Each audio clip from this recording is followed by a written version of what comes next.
আবাসিক এলাকায় অবৈধ স্থাপনা উচ্ছেদে অভিযান চালাচ্ছে ঢাকা উত্তর সিটি কর্পোরেশন। সেখানে আছেন সহকর্মী আয়েশা সিদ্দিক সামিয়া। নারায়ণগঞ্জের রূপগঞ্জে নির্মাণাধীন ভবনের অবৈধ অংশ উচ্ছেদে রাজুকের অভিযানের খবর জানাতে সেখানে আছেন শওকত আলী সৈকত। সরাসরি প্রথমেই যাচ্ছি সামিয়ার কাছে। সামিয়া,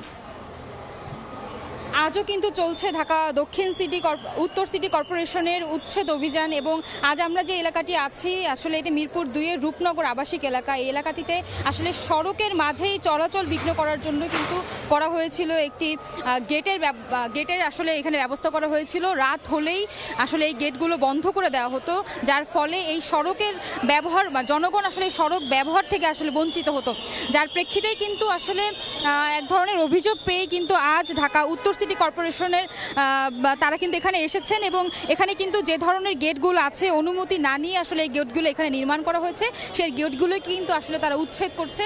আমরা দেখছি সকাল থেকে এখন পর্যন্ত বেশ কয়েকটি গেট কিন্তু উচ্ছেদ করা হয়েছে, ভেঙে ফেলা হয়েছে।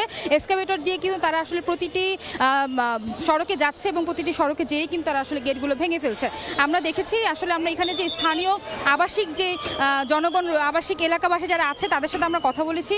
তারা কিন্তু আমাদেরকে বলছিল কেউ আসলে এখানে মিশ্র প্রতিক্রিয়া আমরা দেখেছি।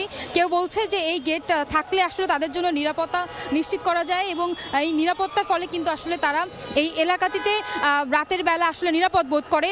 পাশে একটি বস্তি রয়েছে, সেই বস্তির মানুষজন যাতে এই এলাকার ভেতরে না আসতে পারে কিংবা অটোরিকশা যে অবাধ চলাচল সেটি বন্ধ করার জন্য কিন্তু তারা আসলে এই এলাকাটিতে আসলে অনুমতি ছাড়াই এক ধরনের এলাকাবাসীর যৌথ প্রযোজনে এই গেট নির্মাণ করা হয়। কিন্তু এখন আমরা দেখছি যে যারা এই সড়কটি ব্যবহার করতে চায় তারা কিন্তু আসলে বলছিল আমাদেরকে যে যারা এই সড়কটিতে ব্যবহার করতে চায় তারা কিন্তু বলছিল যে এই সড়কটির এই গেটটি যদি উচ্ছেদ করা হয় তাহলে আসলে তাদের চলাচল খুব সহজ হবে, এমনটি তাদের প্রত্যাশা। তো এই একটি অভিযানে সম্পর্কে আমরা জানতে চলে যাব নারায়ণগঞ্জে আমার সহকর্মী সৈকতের কাছে, জানবো সেখানকার অভিযানের পরিস্থিতি।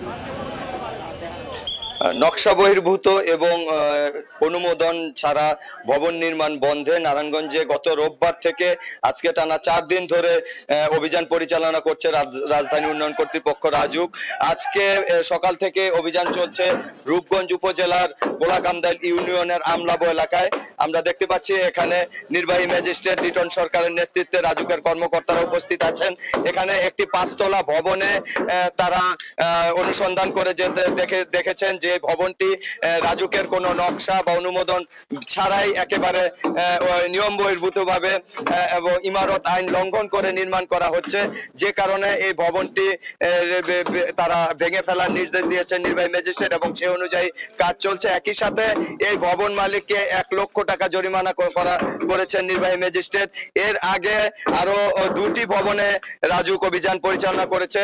একই কারণে একই অভিযোগে ইমারত আইন বিধি লঙ্ঘন করে নির্মাণ করায় 2টি ভবনের একটি বিদ্যুৎ সংযোগ বিচ্ছিন্ন করা হয়েছে এবং একটি ভবনের কিছু অংশ ভেঙে ফেলা হয়েছে। এখানে দেখা যাচ্ছে বেশ কিছু নির্মাণাধীন ভবনে অপরিকল্পিতভাবে ভবন নির্মাণ করা হচ্ছে, যেখানে ইমারত আইনে রয়েছে যে রাস্তার জন্য জায়গা ছেড়ে পর্যাপ্ত পরিমাণ জায়গা ছেড়ে ভবন নির্মাণ করতে হয়।